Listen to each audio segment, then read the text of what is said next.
I'm delighted to welcome you to the first of our lunchtime seminar series for this year, and today we're delighted that we have Professor Delaney from the University of Stirling, who's presenting his research. And just to give you a background to Liam's profile, he's currently Professor of Economics at the University of Stirling and Deputy Head of Stirling Management School. He studies a range of topics at the intersection of economics, psychology and public policy. In particular, he's going to look at the relationship between unemployment, migration and well-being and mental health in adolescents today. Liam is co-director of the Behavioural Science Centre in Stirling Management School. He developed this centre in 2012 and it brings together researchers at the intersection of economics and psychology. Some other notable achievements of Liam is that he's a 2011 Fulbright Fellow at Princeton University, and in 2015 was an International Collaborative Research Fellow at the University of Sydney. And he's published in some international journals such as Social Science and Medicine, Journal of Health Economics, and Journal of Economic Psychology. So we're delighted to have you today, Liam. Thank you very much. Great, thank you very much. I was in UCD for 5 years, so it's very nice to be invited back. I'm an economist. I work in economics departments in my career. I have a degree in economics and psychology, and my PhD was very much a hybrid of economics and psychology, and I've worked with psychologists all the way through my career. And while some of my work would probably be best described as behavioural economics, I think some of it is actually economic psychology and also aimed at psychology journals. So I've worked in particular with Michael Daly, who's a psychologist who works with me now in Stirling. And so that's, one of the first reasons for being here today. A good reason for being here today is I'd certainly be interested in talking to psychologists about aspects of this research agenda. I think it's a very important agenda, the extent to which psychology influences the way we think about economic policy in areas like unemployment, migration. I said I'm going to focus on work we're doing on unemployment. The custom in economics is feel free to interrupt at any stage. It doesn't tend to be the same in psychology, but certainly feel free to interrupt or heckle or whatever all the way through. So I'm going to talk about some studies we've been doing in the US and the UK. So I want to have leave time for a bit more of a broader discussion as well. I think really these studies we're doing at the moment are really building up the case, the evidence base in the area of mental health, well-being and unemployment. So we look particularly at the NLSY, this famous US cohort study, and I'll talk a bit about why we've been looking at these cohort studies. We've been doing primary data collection also, but today I really want to talk about an issue of the extent to which unemployment, mental health are interconnected over time, because obviously the correlation at a point in time could be saying a lot of different types of things. So what we've been really trying to do in our work is look at, well, we know there's a huge body of literature saying unemployment is bad for people's subjective well-being and mental health, but equally, mental health, particularly in adolescence, will condition entry into the labour market and have all sorts of implications for progression through the labour market. And that's really what we're trying to do with a lot of this work, is map out what those kind of pathways would be. And then secondly,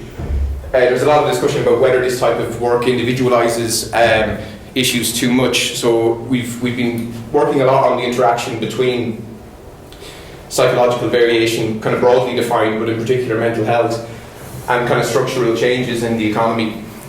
So for example, when industries decline, or as we saw recently during the recession, when you get large-scale macroeconomic structural changes. And I guess I would say we're really at early stages in this type of research agenda, but I think that's ultimately a very good way for economics and psychology to combine, because you've got a lot of understanding of kind of structural variation in markets that comes from economics, how banking systems work, and we may not have figured out yet how to manage them, but I think there is certainly even the ability to describe them and to look at how they fluctuate, and then looking at what that actually does to people and how it interacts with the characteristics of people. So we have all sorts of big questions in economics, like why there is unemployment is still a question we don't really fully understand, or what types of people find it difficult to adjust to different types of economic systems. And we've tended to use a model in economics, as you know, the rational choice model, which says that effectively people are fairly rational, neutral, and they make pretty smooth intertemporal decisions. So there's been a movement called behavioural economics, which looks at rationality and self-control and things like this. But I think equally there's been if not as wide, but certainly it's recently gathered a lot of steam, a movement also saying, well, actually there's a lot of variation in mental health in the population as well that will have a big constraint on how people adapt. I mean, most people would think of it as common sense, but actually building an empirical base for it, I think, is important.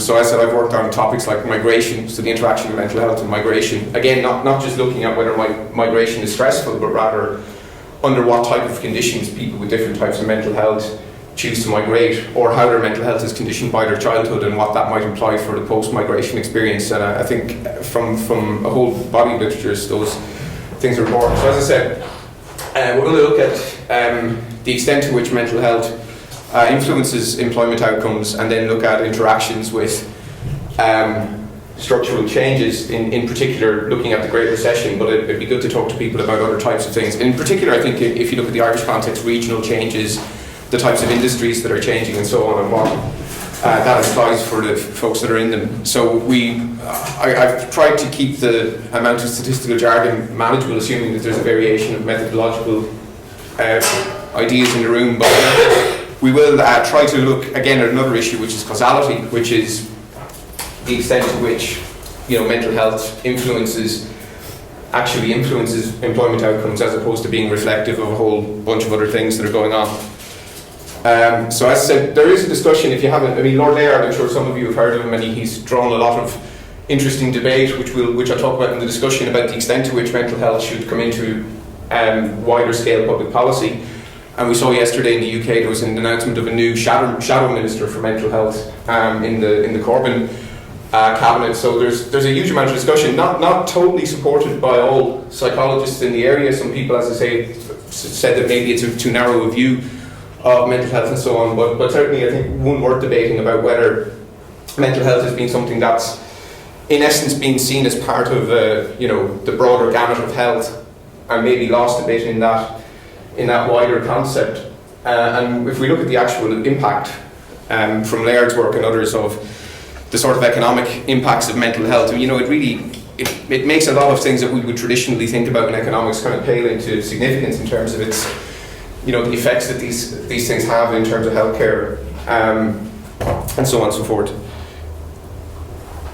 So there has been a literature in economics looking at the extent to which mental health problems early in life are associated with socioeconomic outcomes across life. So one of the most cited papers was in PANAS in 2011 by Alyssa Goodman and Jim Smith and colleagues, looking at the effect on reduced family income and wealth over life. So they came up with really huge numbers on the effect of early mental health conditions in terms of lifelong income and wealth. There's been other papers looking at marital stability, labour supply, educational attainment, and so on. And I think the extent to which mental health problems for adolescents impacts upon school completion, grades, college completion, etc., is clearly a big and important aspect of it. And even among people that are employed, earlier, there's a really nice paper by Fletcher recently looking at the effect on earnings and employment more generally. So I reviewed this literature in 2012.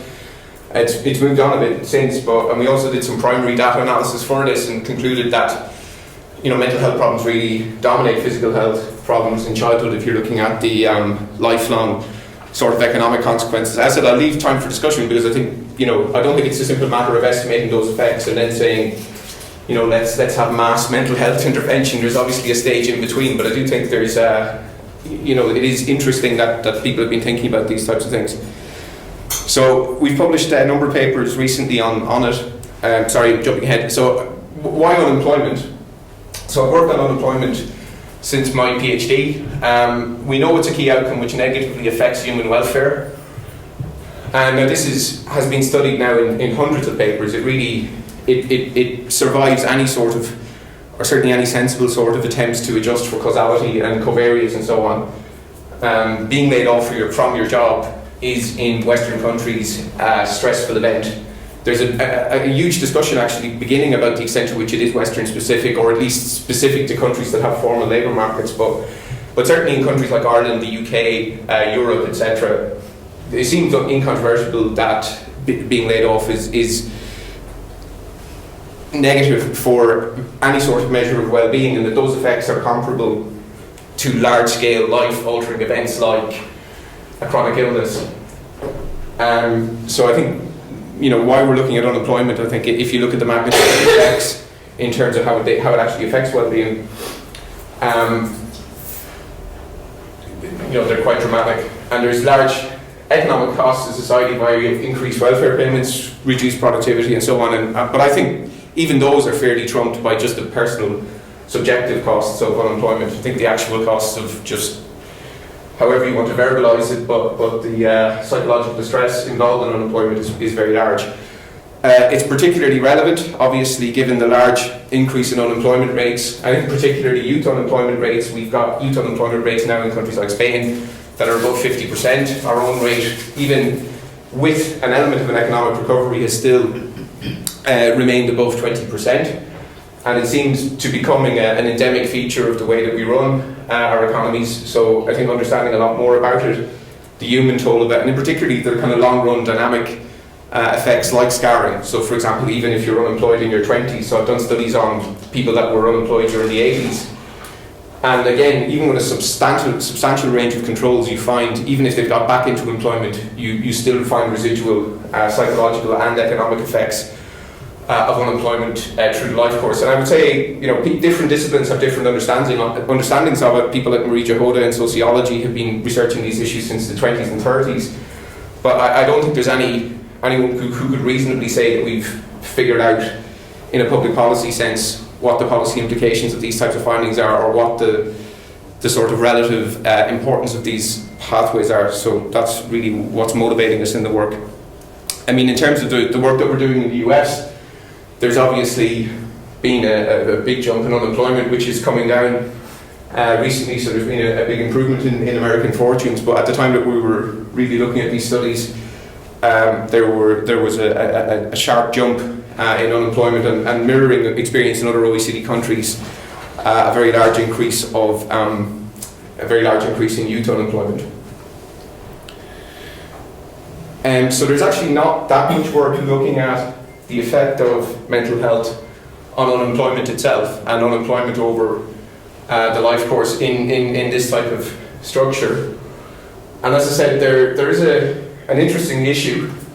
Actually, I think mental health problems probably isn't the best phrase to use here, but let's say psychological distress is probably mostly what I'm going to be looking at. So concurrent measures of mental health make it difficult to determine the direction of influence. So we've done a number of cross-sectional studies on this, but as I said, if you observe higher mental health problems or higher psychological distress in a sample of unemployed people, that could be, because of unemployment, or it could be because people with poor mental health are more likely, for all sorts of reasons, to be selected into unemployment. And the answer is probably it's somewhere in between, that there's both that are going on. So really, that's what we're trying to look at, is look at this interaction between mental health and unemployment, which is very difficult to do in a kind of a cross-sectional study, or even in an adult study. So there's been a lot of papers using short kind of panels, so people followed up over a year or 2 years or 3 years. So one of the arguments is that, okay, if I observe a bunch of people and that their mental health falls just after they're laid off, that means unemployment is a causal effect. Whereas if it looks like their mental health went down before they were laid off, well then it's probably saying that the causal effect is mental health to unemployment. But that argument's fallacious for a lot of different reasons. You usually know about a year in advance, if you're in a full-time job, whether you're going to be laid off or not, or you sense it, or there's rumours going around. And there's even quite a literature looking at what's called the survivor effect, which is if you're working in a factory, there's 200 people there, you've worked for 20 years, people start getting laid off, there's a lot of uncertainty, etc.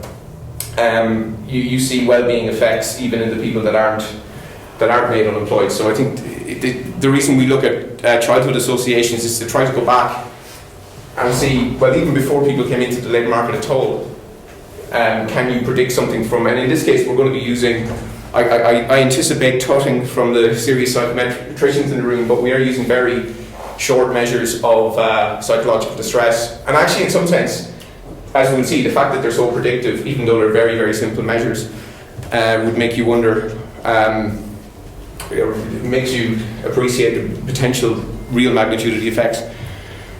So our previous work, at least tried to get around this issue of contemporaneous correlation by looking at measures prior to the labour market. So in this case, we were looking at the NCDS and the study of the longitudinal study of youth in the UK. So these are part of the family of cohort studies in the UK that we've worked with extensively over the last few years.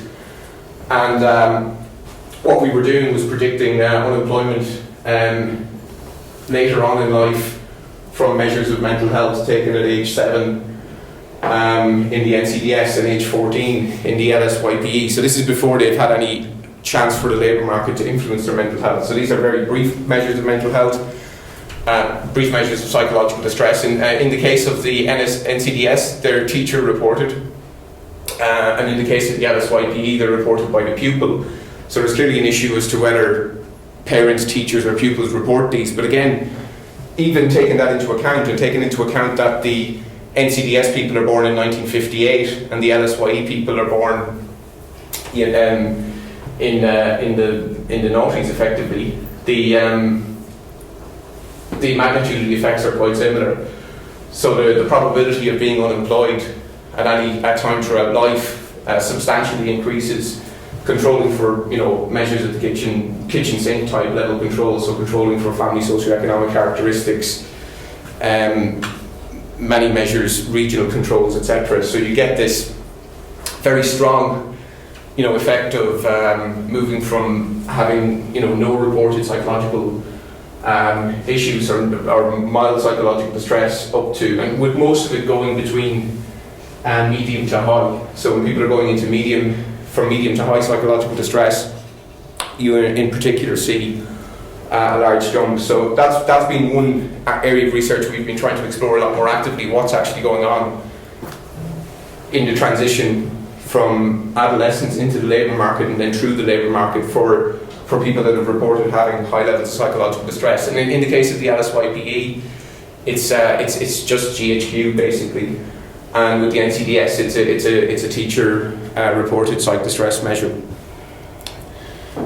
There are some indications that mental health may be a particularly important determinant of unemployment during recessions. So that there's at least cross-sectional evidence which we've replicated. So Evans-Lacko did a paper with the Eurobarometer, which we've replicated with the European Social Survey, showing that unemployment went up disproportionately more for people with, or at least people with mental health problems are disproportionately more represented in the unemployment group. Which again doesn't necessarily tell us the causality, because it could be that unemployment is influencing people's mental health, or particularly harshly in a recession, or it could be that it's selecting people more with mental health problems during a recession. And you can think of various reasons why that might be the case. If for example, employers are using mental health information as a basis to make their decisions and so on, you could get those types of effects. But I think it's interesting in itself and probably worth more discussion that recessions do at least create this disproportionately larger group of people with high levels of psychological distress among the unemployed group. So as I said, what we were particularly interested to start doing, and I said recessions are only one thing that we really wanted to do. Okay, I guess we're trying to ask a broader question as to what sort of psychological traits and the extent to which mental health in particular would interact with all of these changes that are going on in an economy, or the different type of economy you have, or the different types of, as I talk about at the end, the different types of welfare systems, etc., etc. What is the extent to which these things interact with how psychological traits evolve throughout life? So this was a study that we did looking at, this is the NCDS, so these are people that were born in 1958, and we looked at their psychological distress measured when they were children, and then tracked them through the 70s, or at least went back and coded all of this very detailed data that had been created in the 70s. So it was measures of what they were doing each month. So I have to give most of the credit to Mark for doing all of the number crunching on how to put that data together. But we were basically able to look at a group of people born in 1958 and then look at what they were doing for each month of their life all the way through the 70s. So they graduated basically into the 70s, and they would have been about 23 when I don't know whether I'm on camera, I won't call it the first Thatcher recession, but the big recession of the early 1980s. So what you see is not a great deal of difference. So once they're 20 or so, 21, 22, you don't really see a great deal of difference. There is some, but not much of a deal of difference in the unemployment rates between people with different levels of psychological distress. And this seems to be a pattern that's coming through our research, that as the economy comes back towards full unemployment, you don't observe as big an effect as you might do before. And again, we've lots of ideas as to why that might be the case, but I think it's just an interesting one to look at for now. So as I said, the recession kicks in. This line is a little misleading because of the way that it actually,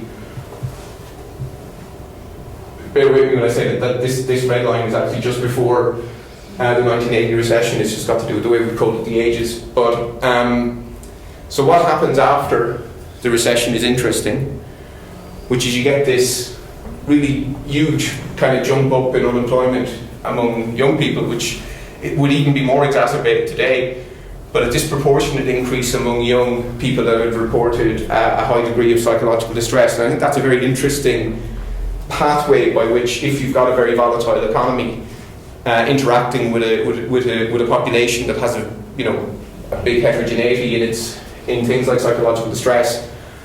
And we observe eventually, when the economy comes back around, it does settle, but never quite gets back to this. And we've written some other work about scarring effects that resulted from these kind of bounces.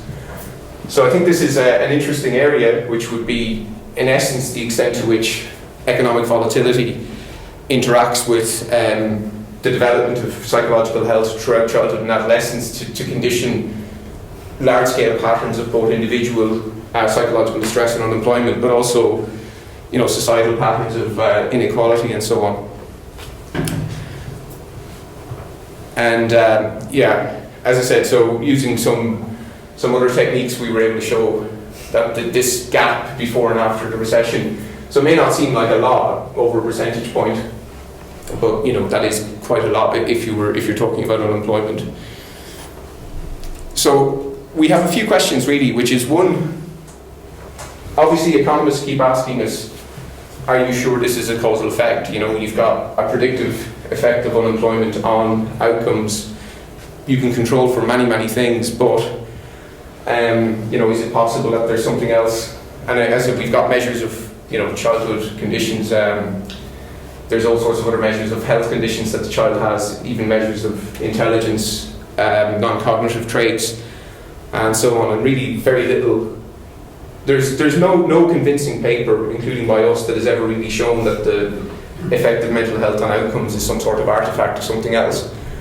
And I'd be interested, again, if people had an idea about how to kind of more conclusively test that, again, I'd certainly be open to it. But I think with these types of studies, you can't go back and randomly assign half the population to have psychological health problems and half the population not to. You can try things with various different natural experimental techniques, but again, the issue is there isn't really any natural experiment that's going to influence somebody's mental health but not influence all the other things that are going on in their lives. People have tried stuff like the death of a sibling, so in other words, that will have an effect on a person's psychological well-being, but the problem with that, it will also have an effect on other things. So I guess what I'm saying is I to date, I think these sort of longitudinal, heavily controlled kind of statistical methods are probably as good as anyone has done in trying to estimate these types of effects. So one idea is to look at the variation among siblings. So one large advantage of the National Longitudinal Study of Youth is that there's quite a large group of them that are measured along with their sibling in these studies. There's a lot of variation among siblings in their degree of psychological distress. And also, arguably siblings will share all sorts of other things that you might worry about in the environment. So people would say to me, that effect you have of mental health, surely that's just because these kids grew up in a poor neighbourhood and they had a bad experience and that's what's coming through. So in essence, by using siblings, you're controlling for anything like that. You're controlling for common environmental factors. Now, as I'm sure some of you will point out, there are other reasons why siblings might differ. There could be natural shocks they've been exposed to and so on, so it's not perfect. But I think it does give us at least one very strong way of looking into it. I'll come back to this after. I should also say that in none of the models we've ever done does mental health explain the effect of socioeconomic circumstances. So another critique people have said is, well, actually what you're trying to do is bring the discussion away from economic factors and inequality, etc., and move it towards mental health. And actually, I can talk about that. I think it's an interesting discussion, and I can see how our results could be used for that. But actually, if you look at our results carefully, there's no. I think these things they're interactive, but ultimately they have high independent effects. So if you look at the effect of growing up in a poor neighbourhood, it's not explained by mental health at all. When you put mental health into these types of models, the two things emerge importantly. So I think this is not really about trying to, individualise the explanations of things like heterogeneity and employment outcomes. It's rather trying to document what I think is a very important component of them. But I understand there are interesting arguments, and maybe we'll have some of them after the seminar. So we look at weekly employment data from 2000 to 2011. So once again, we're able to track a group of people who were adults by the time the recession began, and then look at what happened to them as a function of their prior psychological well-being after the recession began. So we've got extensive socioeconomic controls, and we can look at sibling fixed effects. So I guess we're arguing, at least to some journal referees, that this is probably the most comprehensive study to do this. And I mean, actually, another thing I'd be very interested in talking to people about, I guess what we really want to do is build up a body of work looking at these kind of junctures.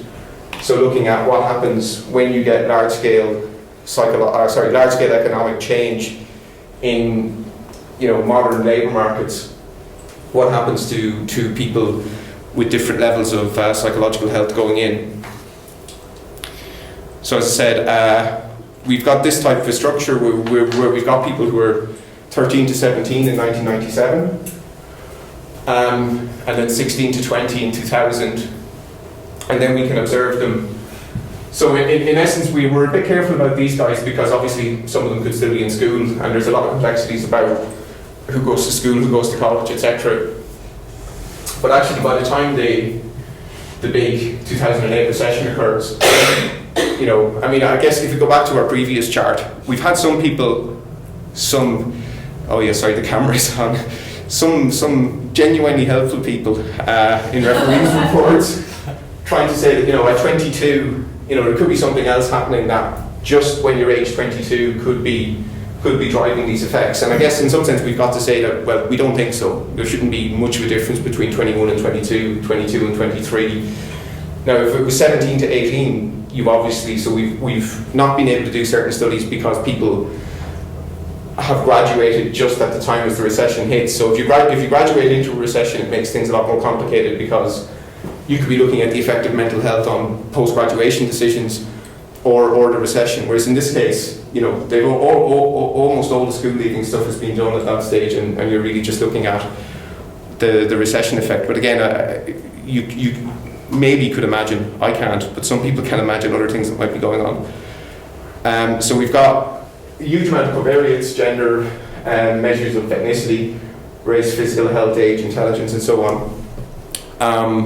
Measures of psychological distress taken between ages 16 and 20. Now, I can send people the paper. We do quite a lot of work trying to deal with this issue that some of these measures of psychological distress are taking at a time where they may have already been exposed to their first spell of unemployment. So we do a lot of work controlling out for that, because in essence that would ruin our attempt to analyse this if you couldn't actually disentangle those two things. But we can certainly say that when you remove that group of people that are exposed to that, the findings remain largely very much the same.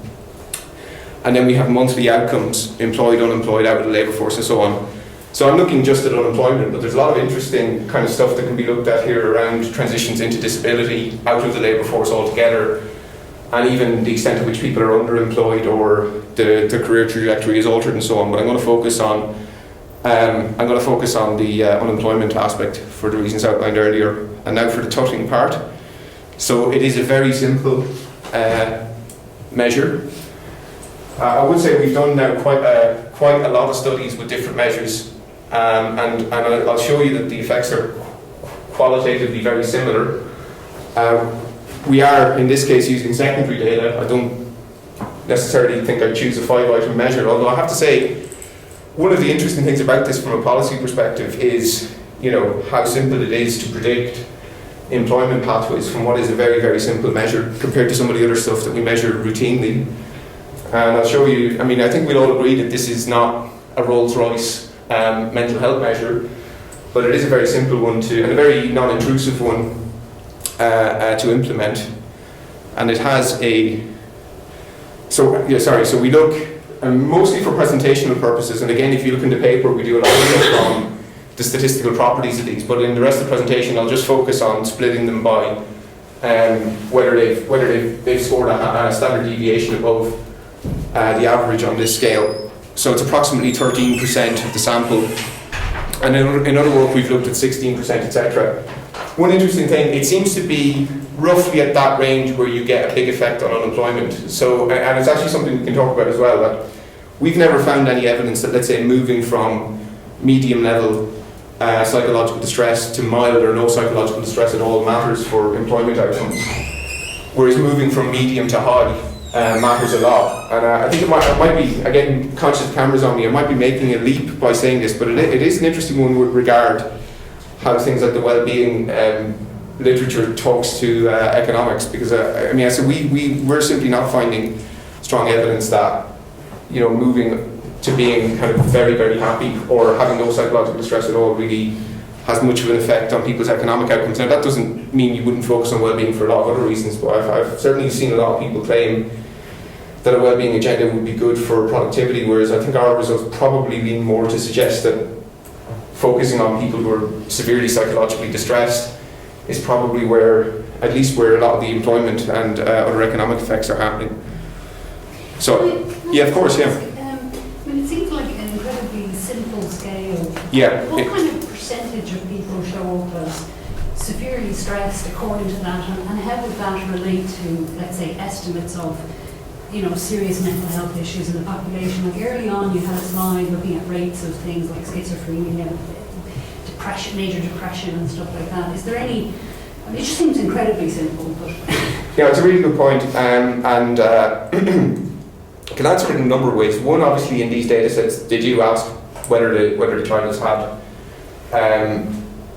diagnosed mental health problems, and that tends to be, more towards 2% in these types of data sets, so it's a lot fewer. So, one implication to these types of findings is that there's quite a wide range, far wider than the range at which conditions are diagnosed, in which psychological distress is impacting wider measures of outcomes.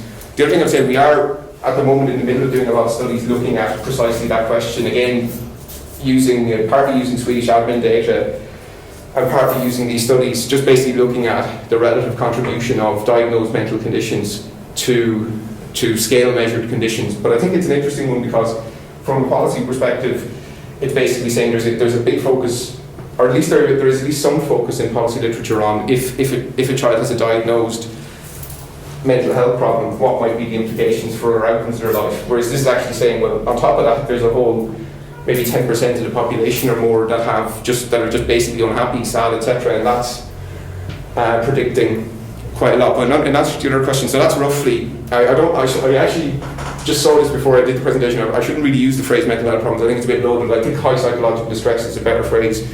So apologies for not changing the slide in advance. I just spotted it, but.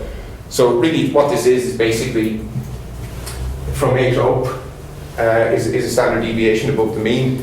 This is pretty much normally distributed. There's a small bit of a kind of a left censoring thing. And really what we're, from various other studies and it's verified in this data, what we're interested in is what happens to these guys. So what happens to people showing up as having high psychological distress. In this, albeit very, very simple measure. Neil? Yes.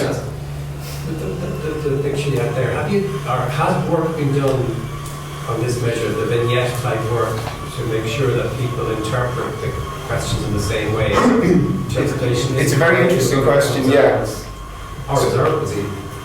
So the issue here would be if different groups of children or their parents were interpreting these questions differently, particularly if that was systematic, it could skew the results. I mean, in this case, it'll probably lead to the results to be underestimated if, people who tend to be higher on these scales tend to have less lenient thresholds and scale themselves as being lower. In answer to your question, there's been 1 or 2 papers using vignettes, which is basically to ask people in a structured way what they mean when they answer these questions.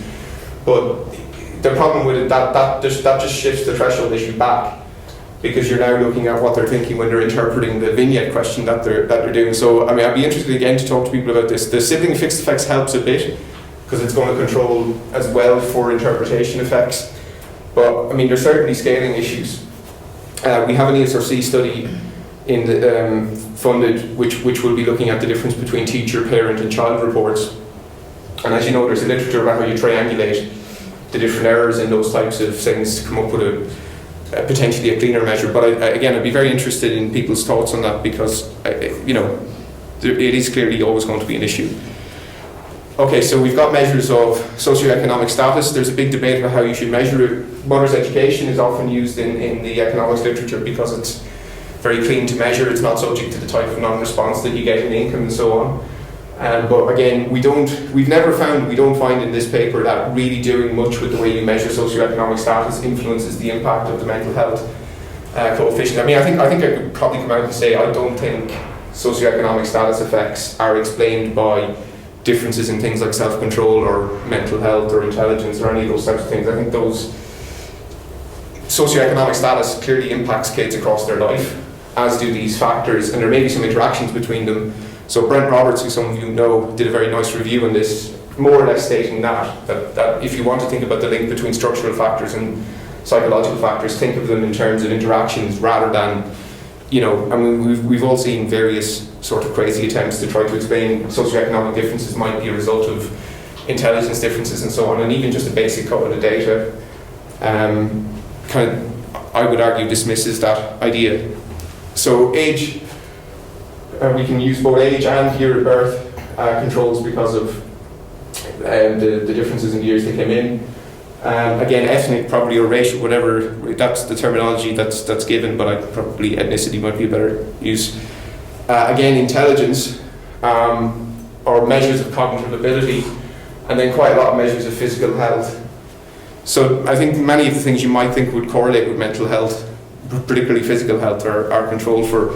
There's even an argument you shouldn't really control for something like physical health because it could be interacting, but I think the fact that we do makes the results more likely to be valid. And then we've got various measures of educational attainment which we're interested in. So one thing we're interested in is what's actually generating the difference in unemployment rates between people with high psychological distress and those that don't have high psychological distress. So of course one thing could be because psychological distress is impacting on people's accumulation of human capital, to use the economist phrase, or their education. And we were only really in the early stages of that road. So we've looked a lot at whether educational attainment explains it, and it doesn't explain very much. But we haven't got into the stage yet of looking at whether, could it be grades, the type of degree you get, the type of subject that you're doing, and so on and so forth. So at the moment it's quite crude. So I don't want to rule out that what could be generating the link between high psychological distress and unemployment is something got to do with the way that education is attained over early life. And then we've got sibling dummies. So again, for those of you who are statistically minded, a sibling fixed effects analysis is effectively just putting in a dummy for each sibling pair.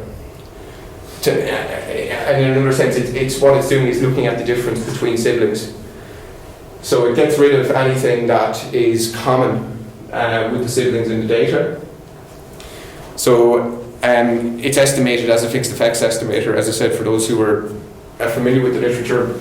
But I think from the actual idea of it, so what it's trying to do is basically, okay, if the parents are abusive, if there's a high crime or dangerous neighbourhood, or if there's an area with poor schools, etc., that should largely be controlled for the fact that you're looking at sibling differences rather than looking at a child without knowing what their family background is. Now, if there's something about the environment that changes between siblings that we're not seeing, then that won't be picked up in this analysis. But so it's not perfect, but I would think that many of the things that would come to your mind when you're looking at the effect of mental health or psychological distress on unemployment is captured by this. I think you would be worried that, you know, there's a reason why a child who's 15 has high levels of psychological distress if they're exposed to, you know, neighbourhoods that are dangerous and so on and so forth.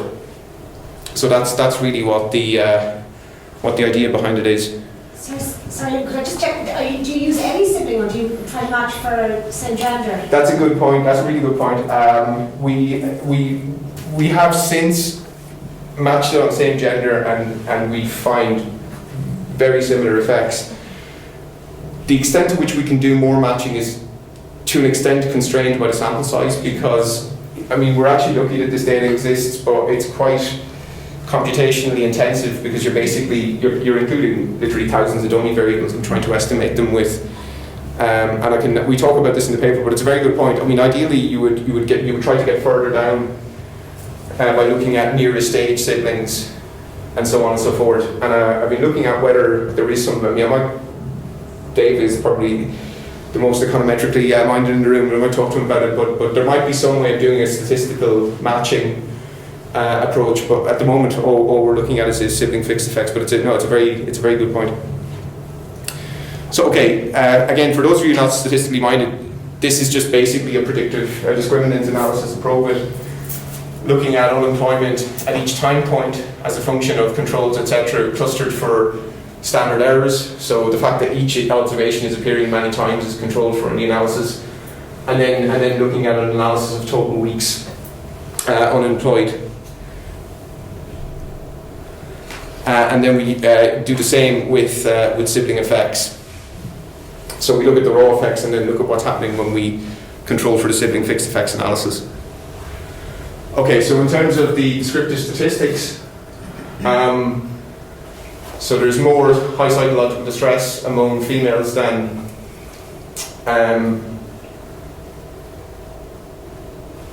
there's more females in the high psychological distress group than there is in the low psychological distress group. Not a great deal of difference in intelligence or physical health problems. Not a great deal of difference. Some difference. So some difference by SES. But again, something that comes up in a lot of our research. It's not those types of linkages between the child's own SES and their mental health, psychological distress, just is never big enough to really explain a lot of these effects. And as I said, there's some effect on educational attainment as well, but not much. And the other thing, and I have a detailed discussion of it in the paper, there's not much of a difference between the sibling sample and the sample that don't have any siblings, which would be another potential problem if restricting it to sibling comparisons that only children were very, very different. And I'm not saying that there's no effect of having siblings, but it doesn't seem to be important in this context. Okay, so we do find quite a big difference in the percentage among the low psychological distress groups. So the percentage of employment is a lot higher, and the gap. It's a little hard to see, but the gap widens during the. It had started to narrow and then widens again during the recession period. So the percentage of people that are out of the labour force, so for those with high psychological distress, it's far more. And then the percentage of unemployed people, so I guess this is the thing that we're most interested in. So those that had high psychological distress after the recession kicks in, you see that shooting up quite a lot, which is something that we find, as I said, in many of our other studies, actually all of our other studies to date, that the recession tends to impact mostly, or certainly far disproportionately on people that had psychological distress going in. Okay, so now the science bit. So estimating these, looking at, so there's 2.5 million observations because you've got 5,000 people tracked monthly for 11 years. So we can either control for education or not. So the basic model shows that people with high psychological distress are 3 percentage points more likely to be unemployed. Some of that is explained, so approximately 15 to 20% of that effect is explained by their accumulation of education, but the bulk of it is unexplained. So these are massive from an unemployment point of view. So imagine if in Ireland tomorrow the unemployment rate went up by 2.5 percentage points, that would certainly be on the news. And then if we look at out of the labour force, it's even higher. So this would include people that transitioned into disability and so on. And then the weeks unemployment. So over this 10 years, they'll have an extra 11.5 weeks of unemployment, which is a lot given that it's an average across a group of people. And that effect is, about the same size as effects like cognitive ability, not explained by things like physical health, not explained by a whole bunch of other things. And then also pretty similar across genders. Some indication in our studies that these effects are bigger for men, but on balance they affect both men and women in, as I said, qualitatively similar ways, but arguably larger coefficients for men. And if we look at across the education spectrum, it's not just restricted to people with low or no education, even though it seems to be higher among people with low or no education. So there is some interaction with background, but it also impacts upon people with graduate level education. And I guess one of the key findings of the paper, sibling fixed effects explain some of the outcome, but again leave the effects, I think, qualitatively similar. So there's certainly some indication, and one finding which we've not been able to explain yet, so I'm just going to come out and put my hands up. I actually don't know why we find that sibling fixed effects impact on people that are outside the labour force, and we've been doing a lot of work on trying to figure out whether there's some complex thing going on with transitions into disability or so on. But on the key kind of coefficients, and I won't ask you to remember back to the first couple of slides, but these are very similar findings to what we found in different time periods in Britain. The effects are, large and statistically significant and survive, not just the battery of kind of measured controls, but even these very vigorous kind of sibling fixed effects. And it really comes down to, again, that these effects are probably real, rather than just reflecting something else that we're not really measuring. David? David? Just following up from point A, do you control for birth order? No, but we can do. So we're using birth order because a higher birth order kids would have lower psychological well-being, and there's no reason why. Families with limited resources, I suppose parents often try to treat children the same, but okay, let me just come to the conclusion and leave some time for questions, but I'll definitely take that as a point, and we can control for it. Just a suggestion. Yeah, no, listen. And then we do find, now we can have all the debates about whether this is significant or not. It is what it is, as I'm trying to explain to a journal referee who thinks a slightly null result is a terrible thing. It basically is higher after the recession than before. So the extent to which unemployment increases among people with mental health problems, it increases more for people with mental health problems than people with none. I have to admit, depending on what we do with the data, it kind of jumps in and out of traditionally defined measures of significance. So our approach is simply to present it as it is. Let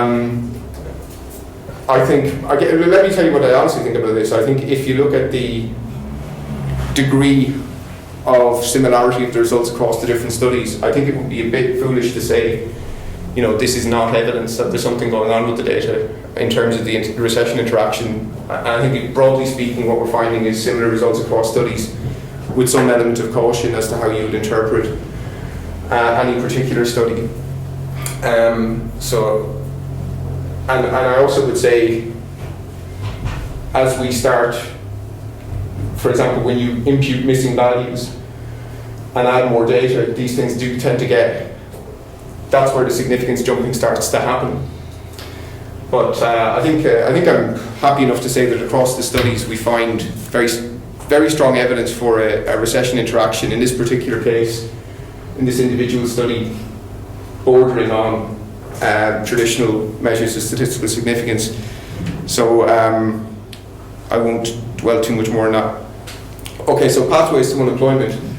So reduced job performance, absenteeism, job search intensity, investment in human capital, We're looking at how to test employer discrimination using different types of vignettes and so on. There's actually quite an interesting study being done, or an interesting work being done in the philosophy department here about how people confuse mental health symptoms for laziness, which I think is a very interesting angle on it, that there could be something about the presentation of somebody with a high level of psychological distress that would signal, whether correctly, probably incorrectly, the degree of effort that they're going to put in.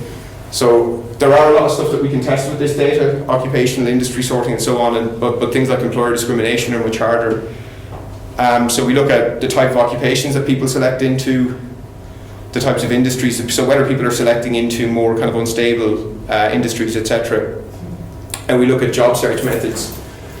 Now we're doing primary data collection on this to see whether people with different levels of psychological distress have different methods of job search, but this gives us at least a start on it. I'm just, given I'm nearly out of time, I'm just going to tell you the basic results. We don't find any real difference in the job search activities of people with mental health issues, or people who are high psychological stress and people that aren't. Certainly there's no difference in the volume of job searching for a given level of unemployment. So a very simple measure of whether they're searching for jobs isn't explaining anything in the data. And we don't find a great deal of evidence that occupational or industry sorting is explaining much in the data either. So as I said, in terms of job search activities, there's basically nothing happening, which I think is actually an interesting result in itself. Now that doesn't suggest that there might be something about the manner in which somebody's job searching or the type of strategies they're adopting. It's just saying that the actual number of times they send off a CV or, you know, go to an interview, etc., is not explaining any of this. So as I said, nothing. So let me just conclude. So poor mental health predicts outcomes across life.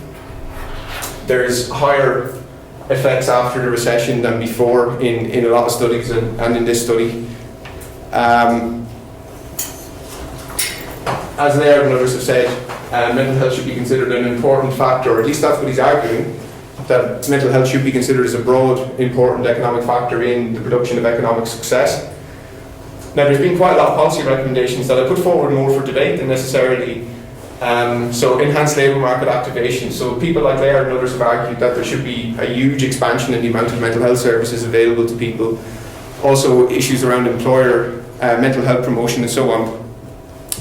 So in terms of the type of discussions and future research, I mean, I think there is an issue, given I'm in a room full of people who are psychologists, about the potential for instrumentalising mental health. That's something we've been thinking about. I mean, clearly the case for investing in mental health is probably on shaky ground if it's just for the production of economic benefits, or at least that's something we need to discuss. There's a lot of discussion around the types of mental health services that might interact with unemployment. So for example, there's been recent discussions about, in the context of benefit sanction regimes, effectively hinting to people that their benefits might be sanctioned if they don't go for mental health treatment, which I think most people would agree has a lot of ethical issues. There's a lot of questions about measurement of mental health.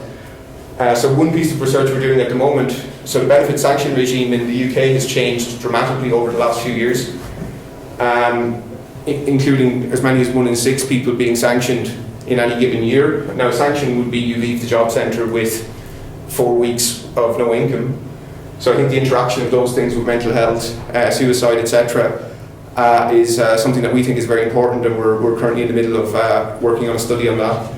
And in the UK context, they're looking at issues like having a shadow ministry for young people and mental health, as I said, which I think this type of research could inform. I think in the Irish context, I've run out of time, but I just say, we have a high level of youth unemployment, so I think this research isn't irrelevant in the Irish context either. So, thank you very much.